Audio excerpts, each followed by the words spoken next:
नमस्कार. वैदिक विश्व या यूट्यूब चॅनलवर आपल्या सर्वांचे स्वागत. साधना, साधक आणि दिव्यानुभूती भाग 41. सुदर्शन चक्र. भगवान श्रीकृष्णाचे आयुध सुदर्शन चक्र मानले आहे. वास्तविक भगवान श्रीरामचंद्र व भगवान श्रीकृष्ण भगवान श्री विष्णूचेच अवतार मानले जातात. परंतु भगवान श्री विष्णूंचे आवडते आयुध सुदर्शन श्रीरामांनी नाकारून धनुष्यबाणच आपल्या खांद्यावर ठेवले. श्रीकृष्णाने मात्र विष्णूंचा सुदर्शनाचा वारसा चालू ठेवला. कित्येक जण सुदर्शन म्हणजे ऑस्ट्रेलियातील मावरीजन वापरत असत तसल्या बूमरँगसारखं शस्त्र मानतात आणि अशी तुलना करून श्रीकृष्णाला मागासलेल्या मावरींच्या पंक्तीत बसवतात. सुदर्शन चक्राचे रहस्य कळल्यास आपल्याला हठयोगातील शवासन साधनेने जड शरीराबाहेर पडण्याचा व अंतराळात जीवात्म्यासह फिरल्यावर परत आपल्या नियत जड शरीरात परत शिरण्याचा दिव्य अभ्यास माहीत असायला हवा. तो अनुभव असल्याशिवाय सुदर्शनाचे रहस्य कळणार नाही. लेखक व लेखकाशी संबंधित भारतातील अनेक साधकांनी असले दिव्य अनुभव घेतले असल्याने त्या दिव्य अनुभवांना धरून लेखक सुदर्शन रहस्य लिहित आहे. बुद्धिवानांना त्यातील रहस्य लवकर उमजेल. फक्त पुस्तकी विद्वत्तेवर आपण दिव्य ग्रंथांचा अर्थ लावू शकत नाही आणि बळेच लावल्यास व्यासमुनी व वाल्मिकींच्या दिव्य साधना अनुभवास आपण पारखे होऊ. दुर्दैवाने आज साधनाच नामशेष झाल्यासारख्या असल्याने श्रेष्ठ वैदिक ज्ञानातील सत्य आपल्याला कळत नाहीत आणि एक प्रकारच्या अज्ञानात आजचा भारतीय समाज धुंद होऊन वावरत आहे. कुंभक प्राणायाम सिद्ध झाल्यावर योग्य मार्गदर्शनाखाली क्रमशः शिथिलासन, योगनिद्रा, शवासन साधना करून साधक जीवात्मा ज्या वेळेस आपल्या जडदेहा बाहेर निघतो त्यावेळेस त्याला खालील दिव्य अनुभव येत असतात. प्रथम श्वास बंद पडतो, नंतर रुद्राभिसरण बंद पडते, त्यानंतर जीवात्मा भ्रूमध्यातून बाहेर पडतो. बाहेर पडतानाच त्याच्या दिव्य दृष्टीला एक भयंकर वेगाने फिरणारे दिव्य प्रकाशमान चक्र दिसते. त्या चक्राचा नाद साधारणतः सायरनसारखा सर्व नादांच्या कल्लोळासारखा ऐकू येतो. विशेष म्हणजे त्या दिव्य चक्राची गती अपसव्य म्हणजे अँटी क्लॉकवाईज असते. जड शरीरात परत येताना त्या विरुद्ध अनुभवाने येतात. प्रथम ते दिव्य चक्र त्याच आभेने व त्याच नादाने फिरताना दिसेल, पण यावेळी त्या चक्राची गती सव्य म्हणजे क्लॉकवाईज असते. आपण मंदिरात प्रदक्षिणा याच दिव्य गतीला धरून करत असतो. जड व सूक्ष्म शरीर विघटन होताना त्या दिव्य चक्राची गती अपसव्य, तर शरीरात प्रवेश करताना म्हणजेच घटनाप्राप्ती करताना त्या चक्राची गती सव्य प्रदक्षिण अथवा क्लॉकवाईज असते.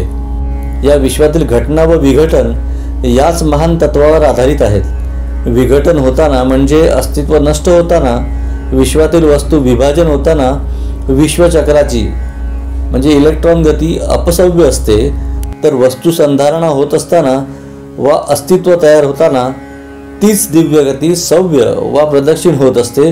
हा अनुभव आहे, या कल्पना नव्हेत. यावरून आणखी एक सत्य संस्कार आपल्या लक्षात येतो आणि तो हा की घटनाप्राप्तीच आपल्याला आवडत असल्याने घटनाप्राप्ती होत असताना त्या दिव्य चक्राची जी सव्य गती असते तीच आपल्याला प्रिय असते. दर्शनाकरिता सु म्हणजे चांगली असते.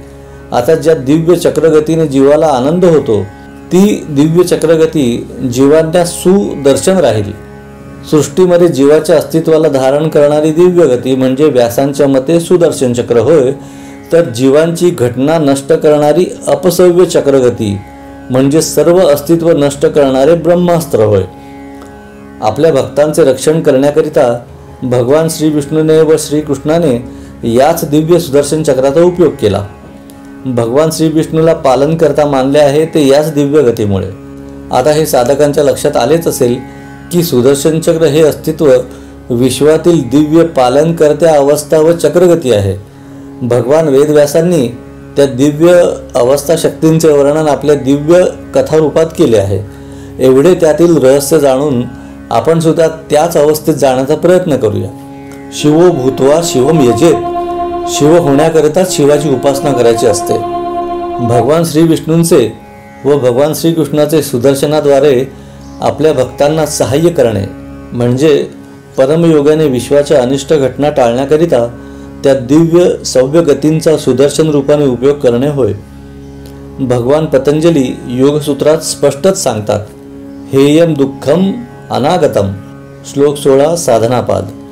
अनिष्ट घटना टाळण्याकरिता महान योग्यांना म्हणजेच वेदव्यासांच्या भाषेत श्री विष्णू श्रीकृष्णाला दिव्य वैश्विक अपसव्य गती बदलून ती सव्य सुदर्शन करावी लागते. अनिष्ट घटना टाळण्यामागे सृष्टीत इतकी सामर्थ्यवान घडामोड करावी लागते याची कल्पना सामान्यांना नसते. योगी व भक्त शिरोमणींच्या इच्छेत असले दिव्य सामर्थ्य असते, कारण ते स्वतः त्या दिव्य ब्रह्मावस्थेत पोचलेले असतात. श्री विष्णूंनी आपल्या सुदर्शनाचा उपयोग अंबरीश राजाला रक्षण देताना दुर्वासांविरुद्ध व गजराजाला सोडवण्याकरिता नकराच्या विरुद्ध केला असे व्यासकृत पुराण सांगते. श्रीकृष्णाने आपल्या सुदर्शन चक्राचा उपयोग शिशुपाल वधाच्या वेळी, जयद्रथ वधाच्या वेळी व उत्तरा गर्भात असलेल्या परीक्षिताच्या रक्षणाकरिता केला असे व्यास पुराणात सांगते. सुदर्शन चक्राची दिव्य कल्पना भगवान व्यासांनाच सुचली. अंबरीश म्हणजे साधकातील विश्वमय असणाऱ्या व्यापक वृत्ती, तर दुर्वास साधकातीलच असह्य किंवा वाईट अशा वृत्ती. असह्य वृत्ती सुसह्य व व्यापक करण्याकरिता सुदर्शनाचा म्हणजे इष्टधारणा गतीचा उपयोग केलाच पाहिजे. नक्र म्हणजे आपतत्वाद्वारे प्राप्त झालेल्या गतकर्माच्या आपल्या अनिष्ट वृत्ती होत. असल्या वृत्ती जन्मतः असल्यामुळे त्या साधकाला नकराप्रमाणे मजबूत धरतात. त्यातून साधक सुटत नाहीत. त्या अनिष्ट आपतत्वातील वृत्ती इहजन्मातील गज म्हणजे अतिबलवान अशा चांगल्या वृत्तींना आपल्या जबड्यात पकडून ठेवतात. गजवृत्तीसुद्धा या पूर्ववृत्तीच्या मगरमिठीतून सुटत नसतात. म्हणून असल्या नक्रवृत्तींचा नाश करण्यास घटनाचक्राची अपसव्य गती बदलून सव्य म्हणजे सुदर्शन करावी लागते. नकराचा सुदर्शनाने वध केलेला त्या कथेत असे दिव्य व्यास रहस्य आहे.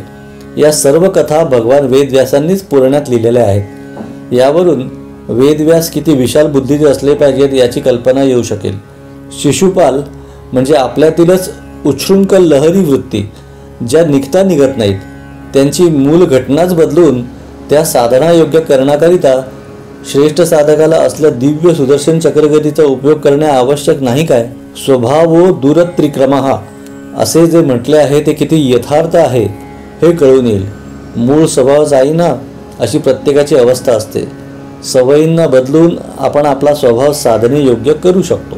भारतातील प्राचीन योग साधनेच्या प्रसारासाठी या चॅनलची निर्मिती करण्यात आलेली आहे. माहिती आवडल्यास चॅनल सबस्क्राईब करा, इतरांना शेअर करा. पुन्हा भेटूया पुढील भागात. धन्यवाद.